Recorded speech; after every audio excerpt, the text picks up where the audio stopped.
Hi friends, బాగున్నారా అంతా? Okay.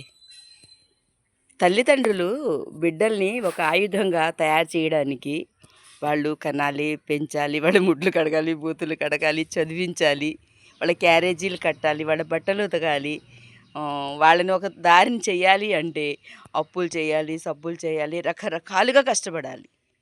అంత కష్టపడి ఆయుధంగా తయారు చేసి పెళ్ళిళ్ళు చేస్తే వాళ్ళేమనుకుంటారంటే తల్లిదండ్రులు, అరే! నా బిడ్డని నేను ఇంత తయారు చేశాను కదా!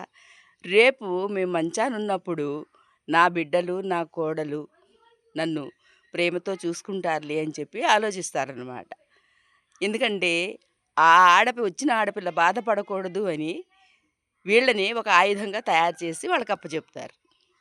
ఈళ్ళేం చేస్తారంటే, అబ్బా! మనకు లడ్డూ దొరికిందిరా బాబోయ్! అని చెప్పేసేసి తీసుకెళ్ళి బీరువాలో పెట్టేత్తారు.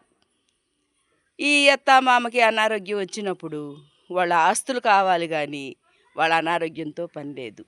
అమ్మ కొంచెం అన్నం పెట్టండి అని అడుక్కున్నా కూడా, "ఆ! వస్తాంలే, ఇదిగో అక్కడ పెట్టాను చూడు." ప్లేట్‌లో అన్నం పెడితే, ఆ ప్లేట్ కడగవలసి వస్తుందని కవర్‌లలో అన్నం పెట్టి అక్కడ పెడుతున్నారు. అది తప్పు కదా! చూడండి, స్నేహం చేయండి, మంచి వాళ్ళతో స్నేహం చేయండి. ఇలా అత్తమామల్ని, తల్లిదండ్రుల్ని పట్టించుకోకుండా అసహ్యంగా చూసేవాళ్ళని వాళ్ళతోటి స్నేహం చేయకండి. ఎందుకంటే వాళ్ళు చేసేదే ఆ స్నేహితురాలికి కూడా చెప్తారనమాట. చూడు, నేను ఇలా చేస్తున్నాను, నువ్వు కూడా అలాగే చెయ్యి. నువ్వు మీ అమ్మని ఎందుకు చూడాలి? ఎందుకు చూడాలి చెప్పు? మీ అత్తని ఎందుకు చూడాలి? ఎందుకు చూడాలి చెప్పు? అవును, సంపాదించారు, ఇచ్చారు, అది మనది, అంతే. అంతేగాని వీళ్ళ ముడ్లు కడగడానికి, మూతులు కడగటానికి, డైపర్లు తీయడానికి, వీళ్ళకి అన్నాలు పెట్టడానికి మనం రాలేదు ఇక్కడికి అని చెప్పేసి మంచి వాళ్ళని కూడా చెరిపేస్తున్నారు వీళ్ళు. స్నేహం చేయండి, మంచి వాళ్ళతో చేయండి. ఎందుకంటే అత్తమామల్ని కూడా తల్లిదండ్రులా చూసుకునే వాళ్ళని, తల్లిని ప్రేమించే వాళ్ళని, తండ్రిని అభిమానించే వాళ్ళని, అలాంటి వాళ్ళతో స్నేహం చేయండి. నేను మీ అందరికీ ఎందుకు చెప్తున్నాను అనంటే, ఈ మధ్యకాలంలో నేను ఒక ఇంట్లో విన్నానన్నమాట. ఆ తల్లి తిని తినక, తిని తినక పెన్షన్ డబ్బులు రూపాయి, రూపాయి, రూపాయి, రూపాయి, రూపాయి, రూపాయి, రూపాయి, ఒక 20,000 రూపాయలు ఆమె చావు నిమిత్తమో, మంచి కోసమో, చెడు కోసమో దాచుకుంటే, వాళ్ళ బంధువులంటే బంధువులేం కాదు, వాళ్ళ సొంత బిడ్డలే, "ఇన్ని డబ్బులు నీ దగ్గర ఎలా వచ్చాయి? ఎక్కడికెళ్ళి తీసుకొచ్చావు?" అని చెప్పి నిలదీసి అడిగారట. ఆ వయసులో ఆమె 60 సంవత్సరాలు, 65 సంవత్సరాలున్న పెద్దామె ఎవరి దగ్గరికెళ్ళి డబ్బులు తీసుకొస్తది? ఆమెకు పెన్షన్ రావటం లేదా?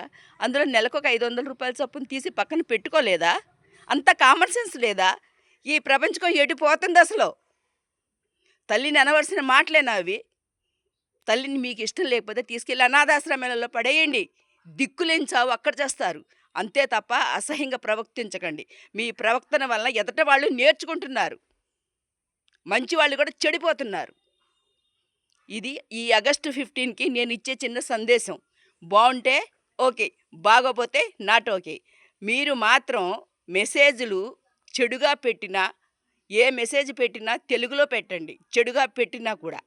మీరు ఇంగ్లీష్‌లో పెడుతుంటే అవి మంచిగా పెడుతున్నారో, చెడు పెడుతున్నారో నాకైతే తెలీదు. ఎందుకంటే నాకు ఇంగ్లీష్ రాదు కదా!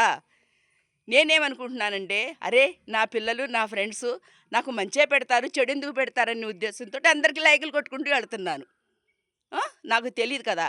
చెడైనా సరే తెలుగులోనే పెట్టండి. ఇష్టమైతే యాక్సెప్ట్ చేస్తా, ఇష్టం లేపోతే తీసేస్తా. ఓకే? నేనిలా అన్నానని ఎవ్వరూ బాధపడొద్దు. తల్లిదండ్రుల్ని ప్రేమించండి. వాళ్ళు మీరు ఈ స్థితిలో ఉన్నారు అంటే కేవలం దానికి కారణం మీ తల్లిదండ్రులే.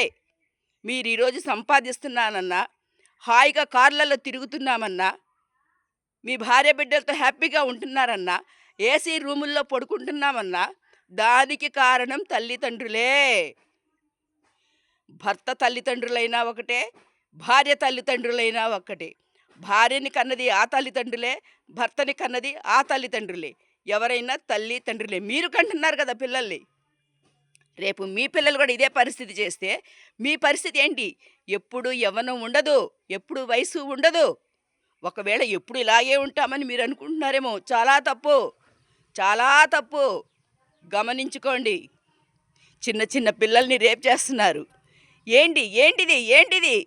మిమ్మల్ని చూసి వేరే వాళ్ళు కూడా నేర్చుకుంటారు కదా! ఏ పక్కింటి బాబో, పక్కింటి అమ్మాయో వచ్చి, "ఆంటీ బాబునివ్వ కాసేపు ఆడుకుంటామంటే" ఏ మొహం పెట్టుకొనివ్వాలి పిల్లల్ని? ఏ రూపానివ్వాలి పిల్లల్ని? ఏం చేస్తారో తెలీదు. పిల్లల్ని మీకిచ్చి, తాతల్ని ఉయ్యాల తొట్టెల దగ్గర కూర్చోబెట్టి, కాపలాలు కూర్చోబెట్టి, మేమెళ్ళి, వీళ్ళెళ్ళి పనులు చేసుకుంటుంటే, ఏ క్షణాన ఏం జరుగుతుందో కూడా తెలియకుండా ప్రాణాలు గుప్పెట్లో పెట్టుకొని ఉంటున్నారు. ఏంటి? ఏంటి? ఏంటి? ఏంటి? ఏంటి? ఏంటి దీని అర్థం ఏంటి?